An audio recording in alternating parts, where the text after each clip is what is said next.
Will you pray with me? May the words of my mouth and the meditation of each of our hearts be acceptable to you this day, O God, our rock and our Redeemer. Shortly after graduating from college, I achieved one of my life goals. We got a subscription to National Geographic. Since I had been a child, I loved that magazine, and I dreamed about getting that compact yellow cover coming in the mailbox every month because I could only read it. And you know, back at those days, you could only read a magazine when you were sitting in the library. You weren't allowed to take it home. And long before I could fathom traveling internationally myself, I got a window into the world beyond the United States from the beautiful pictures and the stories in that magazine. And of course, now through the gift of technology, we don't actually need to leave home or have that subscription to understand other cultures, because now we have the National Geographic Channel and all kinds of other networks like the Travel Channel and PBS who teach us so much and offer insight into cultures and people that may sometimes disorient our sense that we are at the center of everything. It shows us that our ways are just one among many, which can be destabilizing at best and crisis-inducing at times. This was brought home to me while traveling in Israel-Palestine a number of years ago, when we were just miles from the historical center of Jerusalem with the Temple Mount and the Church of the Holy Sepulchre. We went off to visit a Palestinian village that rarely and only intermittently had power and water. There was overwhelming poverty in that town. Now, I thought I knew what poverty looked like. I had been to the inner city. I had been places to serve food at a soup kitchen, but I struggled to process that people could be forced to live in the conditions in which we found these people. And yet we were stunned by their warmth and their hospitality, their peace, despite the conditions in which they lived. And I think that this is the message of our scriptures this morning, that we can find hope in the midst of tribulation.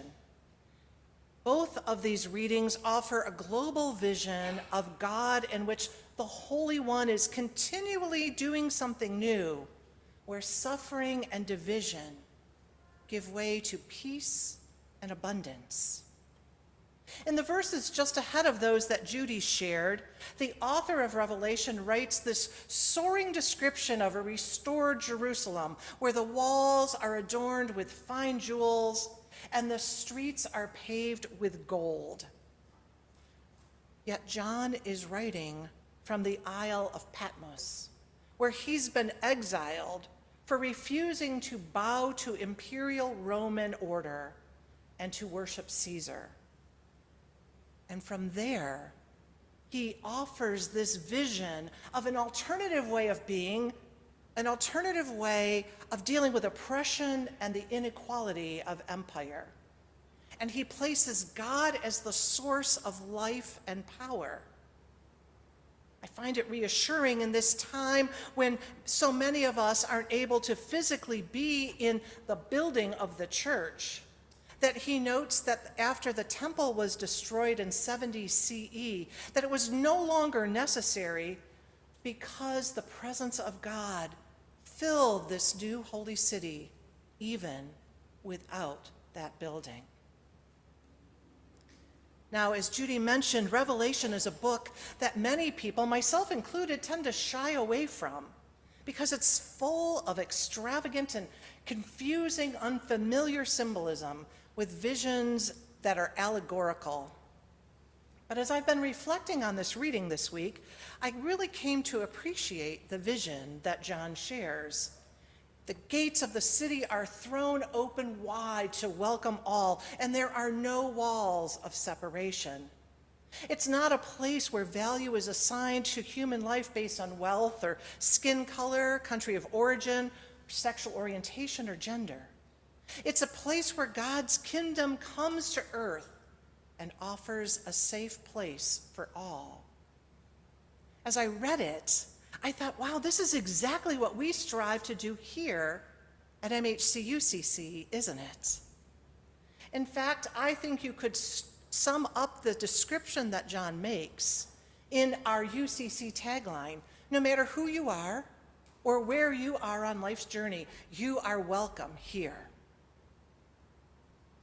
The gift of John's writing calls us not just to hope for the coming of this new holy city, but invites us to live as if it is already present now, because it is. As followers of Jesus, we're called to embody God's kingdom here. And that overused phrase of thoughts and prayers is clearly not enough. Action is needed. Even as this writing is designed to generate hope, we must understand, however, that biblical hope is not an opiate or a panacea, but rather understand it as a hope that animates us to lean into and toward the vision that John sketches, which is a call to action, not passivity. This vision also reminds us that to be Christian is to be global, for this vision is of a city where citizens come from all the nations of the world.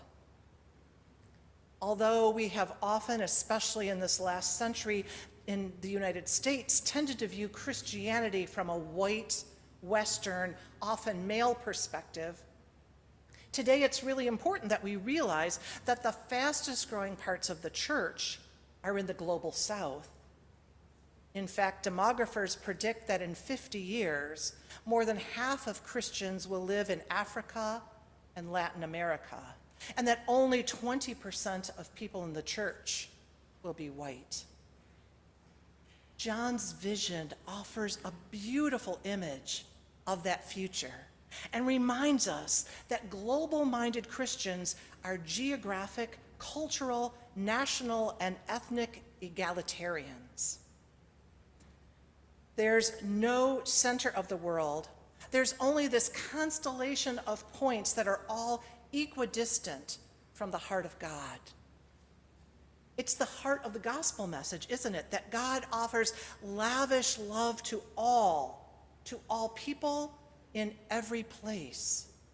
No country is privileged as exceptional. In the letter to Diognetus, an epistle that defends the doctrines of Christianity, the author, who wrote about a generation after John wrote Revelation, says, and I quote, "Christians dwell in their own countries, but simply as sojourners. As citizens, they share in all things with others, and yet endure all things as foreigners.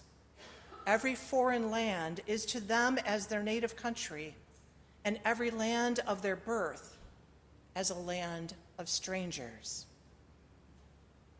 While it may be true that there is no place like home, in the long run, Christian globalism subverts every form of nationalism. So that whether we travel far from our homeland or simply read the articles in that yellow-covered magazine, our ultimate loyalty is to the city of God, about which we have been singing each week. A city with a politics of self-sacrificing love and a commitment to peace and justice. So let's all be citizens that strive to bring forth the city of God. May it be so. Amen.